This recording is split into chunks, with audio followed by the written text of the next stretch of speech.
అండి. నేను మీ రాఘవరావుని. 'హరిహర వీరమ్మలు' సినిమా ఇప్పట్లో రిలీజ్ కాదు.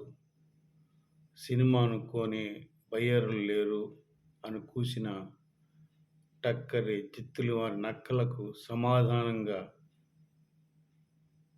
చెప్పుతో కొట్టినట్లు 'హరిహర వీరమ్మలు' నిర్మాతలు, బయ్యర్లు సినిమాని ట్రైలర్ రిలీజ్ చేసి అటువంటి జిత్తులు వారి నక్కలకు చెప్పుతో కొట్టినట్టు సమాధానం చెప్పారండి. 'హరిహర వీరమల్లు' సినిమా ట్రైలర్ చూడడానికి కోసం వినండి ప్రజలారా, వినండి జన సైనికులారా, వినండి వీర మహిళలారా. 'హరిహర వీరమల్లు' సినిమా ట్రైలర్ 3 నిమిషాల ట్రైలర్ కోసం ఆ సినిమా థియేటర్లు హౌస్‌ఫుల్స్ అయినాయంటే 2 రాష్ట్రాల్లో కలిపి దగ్గర దగ్గర 90 థియేటర్‌లో రిలీజ్ చేసే ట్రైలర్ అయినాయని. అలాగే తమిళనాడులో ఒక థియేటర్, 2 థియేటర్లు ఇచ్చారు.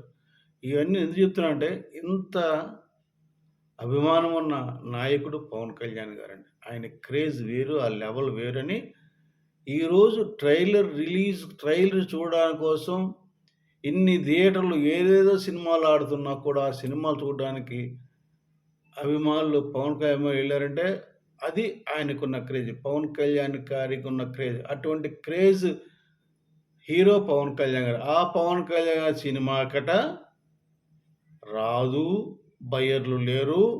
కనుక సినిమా ఇప్పట్లో రిలీజ్ కాదు అని రకరకాల కోతలు కూశారు. కొన్ని నక్కలు, కుక్కలు కుక్కలు అనకూడదు విశ్వాసంగా జిత్తులు నక్కలు, తోడేళ్ళు లాంటి గుంపులు మందలో కూశాయండి. వాళ్ళకందరికీ సమాధానం ఈ యొక్క 'హరిహర వీరమల్లు'. చాలామంది చెప్పారు. ఎప్పుడైతే థియేటర్‌లు బంద్ అన్నారో అప్పుడే ఒక్కొక్క నిర్మాత వచ్చి అసలు పవన్ కళ్యాణ్ గారి సినిమాని ఆపే దమ్ము, ధైర్యం ఎవరికి లేవు. ఏ సినిమాలు ఎవరు ఆపలేరన్నారు. అది నిజమైందని ఈ యొక్క ట్రైలర్ ద్వారా నిరూపించాడు. ఎందుకంటే ట్రైలర్ చాలా బాగుంది. ధర్మం కోసం, న్యాయం కోసం ప్రజల పక్షాన పోరాడే యోధుడిగా పవన్ కళ్యాణ్ గారు నట విశ్వరూపం ఈ యొక్క ట్రైలర్‌లో కనిపించిందండి. అట్లాగే తోటి సహచర నటులు కూడా వారికి కూడా ప్రముఖ పాత్ర ఇచ్చి, ఆ యొక్క నటుల యొక్క విశ్వరూపాన్ని కూడా మనం ఈ సినిమా చూడబోతున్నామని ఆ 3 నిమిషాల ట్రైలర్ కటింగ్‌లో మనకి కనిపిస్తుందండి. బ్యాక్‌గ్రౌండ్ మ్యూజిక్కు సినిమాకి ఆ సినిమాని ఇంకొక లెవెల్‌కి తీసుకెళ్ళిందండి. అలాగే ఈ యొక్క సినిమా సంగీత పరంగా గానీ, నటనల పరంగా గానీ, కథ పరంగా గానీ ఒక యుద్ధ వాతావరణం, భయంకరమైన యుద్ధ సన్నివేశాలు, చాలా ఖర్చు పెట్టి, చాలా అమోఘమైన హ్మ్, సినిమాటిక్‌గా చూడడానికి చాలా అందంగా, చాలా సినిమాని తీశారు. అయన్నీ మనకి ఆ యొక్క రిచ్‌నెస్, ఆ యొక్క సినిమా యొక్క చాలా గొప్పగా ఉంది. విజువల్స్ ఉన్నాయి, గ్రాండ్‌గా ఉన్నాయంటారు కదా! అవన్నీ మనకు కనిపిస్తున్నాయండి. ఈ సినిమాని ఎక్కడికో ప్రజలు ఖచ్చితంగా తీసుకెళ్ళి అఖండ విజయం చేకూరుస్తారని నేను ఘనంగా విశ్వసిస్తున్నాను. నా మాట ఖచ్చితంగా నెరవేరుద్దని ఈ యొక్క వీడియో ద్వారా తెలియజేస్తున్నాను. పవన్ కళ్యాణ్ గారు కారణజన్ములు. అటువంటి కారణజన్ముడు చేసిన సినిమాను ఎందుకు చేశాడాయన? కేవలం ఈ సినిమా ద్వారా వచ్చే ప్రతి పైసా కూడా ప్రజలకివ్వడానికి వందల కోట్లు మనం చూస్తున్నాం ఈ మధ్య కాలంలో. చాలా సంవత్సరాల నుంచి ఎన్ని వందల కోట్లు ప్రజలకు ధారపోసాడో, ప్రజలకిచ్చాడో మనకందరికీ తెలుసు. ఎందుకోసం? అది వరదలు కావచ్చు, యాక్సిడెంట్లు కావచ్చు, లేపోతే ఆళ్ళ ఇబ్బందులు ఉన్నారని చెప్పడం కావచ్చు, చనిపోయినా కావచ్చు, ఏదైనా గానీ ఇచ్చాడు. అటు డబ్బులు ఇవ్వడానికి డబ్బులు రావడానికి కారణం డబ్బులు ఎట్లా వస్తాయి ఆయనకి?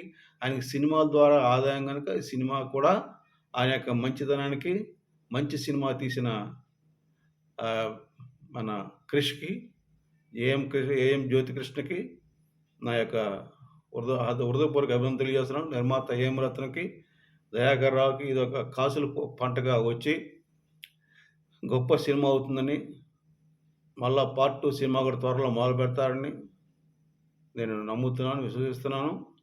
ముఖ్యంగా ఈ యొక్క సినిమా ట్రైలర్ చూసిన తర్వాత పవన్ కళ్యాణ్ వీరాభిమానులకు కావచ్చు, జనసైనికులు కావచ్చు, వీర మహిళలు కావచ్చు, ప్రజలకు కూడా చాలా ఎప్పుడు చూస్తామా ఈ సినిమాని? ఎప్పుడు వస్తుందనే ఆతృత, ఆరాటం, ఉత్సాహాన్ని కలిగేలాగా చేసిందని మీ అందరికి తెలియజేస్తున్నాను. ఇటువంటి మంచి ట్రైలర్ ఇచ్చినందుకు జ్యోతికృష్ణ గారికి, క్రిష్ గారికి, ఏఎం రత్నం గారికి ఇంకొకసారి ధన్యవాదాలు తెలియజేస్తూ, ఈ సినిమాని ఆపే దమ్ము, ధైర్యం ఎవరికీ లేదు. కూర్చున్న నక్కలు, జిత్తులు మా నక్కలన్నీ కూడా ఇక మూసుకొని కూర్చోవాల్సిందే. సినిమా బంపర్ హిట్ కాబోతుంది. అఖండ విజయం సాధించబోతుంది. బ్లాక్ బస్టర్ హిట్ కొట్టి ఇండస్ట్రీ హిట్‌గా నిలవబోతుందని తెలియజేస్తూ సగౌరవంగా తెలియజేస్తున్నాను. జై జనసేన. జై హింద్.